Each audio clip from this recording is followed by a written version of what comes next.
여러분 안녕하십니까? 장바구니 물가가 계속해서 오르고 있습니다. 주요 곡물 산지인 러시아와 우크라이나 전쟁이 계속되면서 밀가루에 이어 이제는 계란 가격까지 치솟고 있는데요. 물가 폭등 여파가 단기간에 해소되긴 어려울 거란 전망도 나오고 있습니다. 4월 26일 화요일 투데이샷 첫 소식입니다. 김동연 더불어민주당 경기도지사 후보가 이번 도지사 선거는 윤석열 정부의 독주와 독선에 브레이크를 걸 수 있는 가늠죄가 될 선거라고 말했습니다. 김 후보는 오늘 서울 여의도 국회 소통관에서 기자회견을 갖고 이재명 상임고문의 정책을 계승하고 한 걸음 더 나아가 발전시킬 것이라고 강조했는데요. 일기 신도시의 재건축, 리모델링과 경기도 교통 인프라 개선, 코로나 피해 복구와 지역경제 활성화 등의 공약도 제시했습니다. 용인 서울 고속도로의 동혁교 터널 인근 아파트 주민들이 수년째 도로 소음 피해를 호소하고 있습니다. 주민들은 뚜렷한 대책 마련을 요구하고 있는데요. 박웅석 기자의 보도입니다.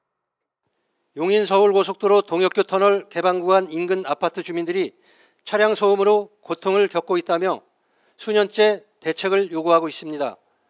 고속도로가 지나가는 이 지역 인근 아파트 주민들은 동혁교 부분 차폐 터널을 완전 차폐로 변경하고 동혁교 지하차도 방음벽 구간을 터널로 조성해 줄 것을 바라고 있습니다. 용인 서울 고속도로는 2009년 7월 개통됐습니다. 이후 2011년 말 동혁교 인근 아파트 입주가 시작되면서 소음 민원이 10년째 이어지고 있습니다. 일단은 동혁교를 완전 차폐해야 되는 이유는 첫 번째로는 그쪽은 주거 공간이기 때문에 많은 주민들이 놀이시설 이용 등 여러 가지 이제 그 활동들을 되게 많이 하는 곳이고, 소음 민원이 계속되자 경기주택도시공사가 2014년 동혁교에 부분 차폐형 방음벽을 설치했으나 민원은 계속되고 있습니다. 수원시는 아파트 입주민들과 관련 기관들이 참여하는 간담회를 개최하는 등 중재 역할을 진행하고 있습니다. 지난 2월에 이어 4월 18일에는 경기주택도시공사, 경수고속도로 주식회사 관계자들과 동혁교 터널 개방 구간 소음 피해 간담회를 열고 대책을 논의했습니다. 수원시에서 주관해서 세차례나 저희 간담회라든지 뭐 설명회도 있었으니까 수원시의 저희 입장은 다 이야기 드렸고 문서로도 드렸거든요. 수원시는 국토교통부 등 도로관리기관에 소음 대책 마련을 지속적으로 요구할 방침입니다. 저희가 이제 시민 입장에서 그 두 기관에다가 수원 시민이 이렇게 불편을 겪으니까 빨리 조치를 해달라 그렇게 계속 요구를 하는 거죠. 용인 서울고속도로를 주행하는 차량 소음으로 인근 아파트 주민들이 10년째 고통을 겪고 있습니다. 아파트 주민들은 방음터널 설치 등 대책 마련을 요구하고 있습니다. 일간경기TV 박웅석입니다. 경기도 전체 버스의 40% 이상을 차지하는 36개 버스 업체가 파업 유보를 결정했습니다. 이에 따라 도내 버스들이 정상 운행되면서 시민들은 불편을 피할 수 있게 됐는데요.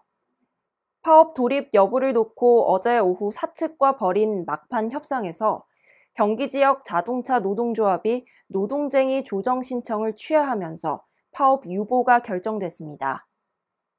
협상 과정에서 경기도와 사측이 노조의 입장을 정책에 적극 반영하기로 했으며 경기지사 김동연 후보와 김은혜 후보가 노조원 처우 개선을 약속하면서 노조는 조정 신청 취하를 결정했습니다.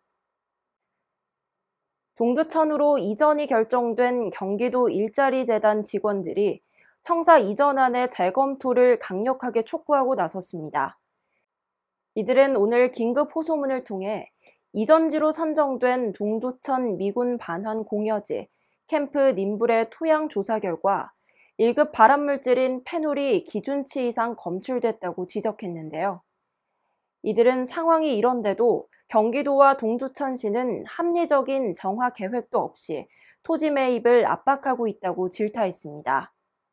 특히 경기도가 불법 성토 의혹을 제기한 직원의 인사카드 요구 등 5개월간의 보복 행정으로 재단 직원들을 압박하고 있다고 폭로했습니다. 세계 3대 반도체 장비 기업 램 리서치의 한국연구개발센터가 오늘 용인시 기흥구 지곡동에 문을 열었습니다.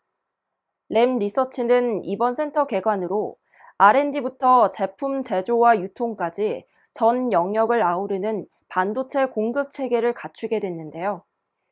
오늘 열린 센터 개관식에 참석한 백군기 용인시장은 센터 조성까지의 행정적 공로를 인정받아 램 리서치로부터 감사패를 받았습니다. 이어 백 시장은 램 리서치가 용인시가 글로벌 반도체 도시로 나아가는 촉매제 역할을 해줄 것으로 기대한다고 말했습니다. 최근 배달 음식 주문이 늘면서 남은 음식을 그대로 전자레인지에 데우시는 분들 계실 텐데요. 하지만 용기를 잘못 가열하면 우리 몸에 해로운 환경 호르몬에 노출될 수 있습니다. 음식을 데울 땐 일반 그릇에 옮기거나 용기에 전자레인지 사용 가능 마크가 있는지 꼭 확인하셔야겠습니다. 뉴스를 마칩니다. 시청해주신 여러분 고맙습니다.